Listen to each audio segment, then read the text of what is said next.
Tama, dahil ito ang pinaramdam sa ating lahat ng grand finalists natin na may pinakamaraming hits on YouTube. May chapter din ang mga fans niya all over the country and all over the world. It's time to make some noise, Jovinatics! Nagkakagulo lahat. Well, ang sabi ko noon, ang liit-liit pero ang laki-laki ng boses. Pero ngayon, siya ang maliit na, siya yung talagang kinakatakutan ng ibang mga grand finalists. From Batangas, eto na si Jovit. Watch this. Faithfully. Sa ginawa ko pong talent, yung pagkanta po ng Faithfully ni Arnel Pineda, hindi ko po alam na magugustuhan po ng maraming tao. Kung hindi po dahil sa magulang ko, hindi po ako makakarating dito. Kasi doon po ako kumukuha ng lakas. Kailangan natin magtiwala sa sarili. Huwag tayo mawawala ng pag-asa. Mararating natin ang pangarap natin.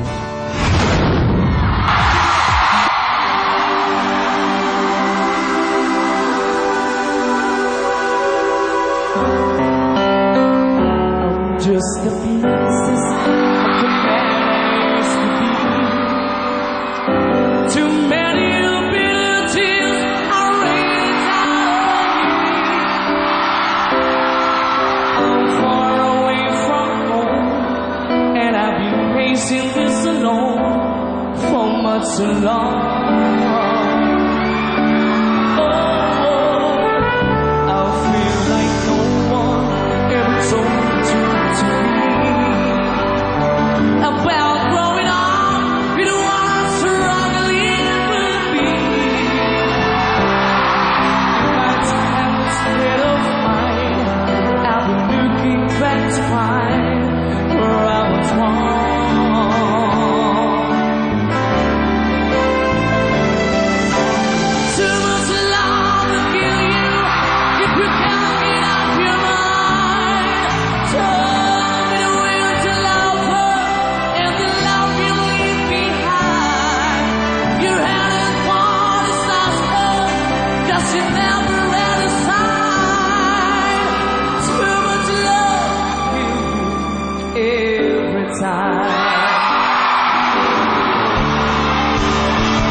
Jovit, bro! Jovit! Wow! Nakita mo ang buong Araneta nagwawala pag binanggit namin, Jovit. Ito naman, may konting tanong ako sa'yo. Ikaw na yata ang contestant na binato ng pinakamaraming controversy at intriga. Saan ka kumukuha ng lakas ng loob para malampasan yon? Bali po, kinukuha ko po sa magulang ko po, sa mga kapatid ko. So, sa pamilya talaga. Pamilya Yan talaga. talaga ang kapamilya. On that note, let's find out what the judges think. Friendship, ikaw na, dahil Batanggenya ka. Jovit, dahil Batanggenya ako, ikaykon kagulo Kaya nga po. Kagulo ang tao Ano ba? Hindi, Jovit. Kumbaga sa lahat ng mga kalaban mo, ikaw ay isang endangered species. Nakakatakot ka kalaban. At bilang isang Batanggenya, natutuwa ako at finalist ka kung alam mo lang kung gaano ang palakpakan sa'yo ng mga tao. Thank you po. At bilang Batanggenya rin. Babatiin ko ang governor ng Batangas, Ate V, I love you.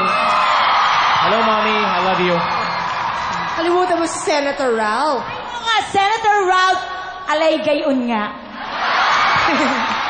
Jovit, while you were performing, I was looking towards the left at my manager, Deo Enginal, because among everybody in ABS, I think they'll agree, siya talaga ang nakakakita ng totoong ningning ng mga bituin.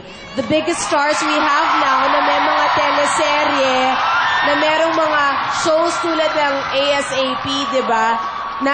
At si Deo talaga, dinadama naman ng praise sa kanya. Okay. Ang mata ni Deo, nagningning parang naka-jackpot sa, anong tawag doon, slot machine. Dahil naramdaman niya that you are the next big superstar of ABS-CBN. Thank you po. Sir FMG.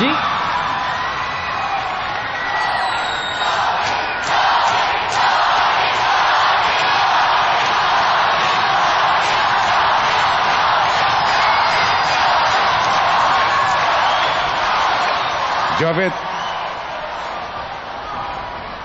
lahat ng sinabi ng dalawang kasama ko dito ay totoo. You're really unbelievably very good. Hindi ko alam kung saan nanggagaling ang boses mo dahil ang liit-liit mo eh. But yung clarity ng song mo, the choice of song, and the way you sang it, you were really spectacular. Thank you po. May I just add, ang mga nagiging superstar kasi, they have that one thing na hindi pwede mong i-practice, hindi mo pwedeng matutunan. It's called charisma. Yung minamahal ka ng nanunood sa'yo, and you have that. Thank you po. Ako rin, pwede. Last na lang. Yes, Miss Anna. At Jovit, pag narating mo yung superstardom, sana wag kang magbago. Opo. Thank you po.